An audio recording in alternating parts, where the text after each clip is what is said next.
ko na kailangan pa ng sandata, agimat o anting-anting. Sapat na ang aking angking galing para pabagsakin.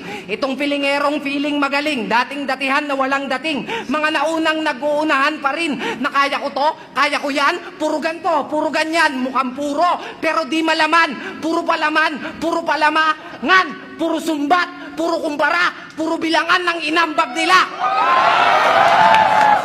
Ano, puro-puro ba? Purong-puro, di ba? Eh kung puruhan na lang kaya kita, total pumupuro ka na, prutang ina ka.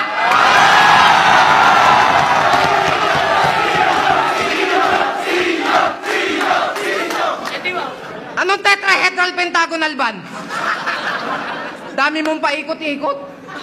Ba't di mo nalang diretsuhin kung ano ang yung tinutumbok? Basta bumukha pang punchline yung linyang pampalabok kesa sa mismong linya na panuntok. Barok, puro ka lang salita. Pero wala kang isang salita.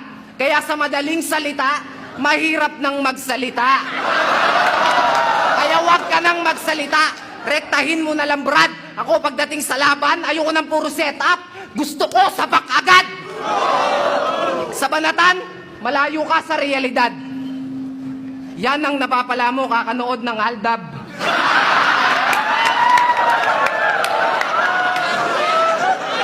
Kasi kumikiba daw siya ng panahon. Nakikipag-ispadahan pa sa kidlat.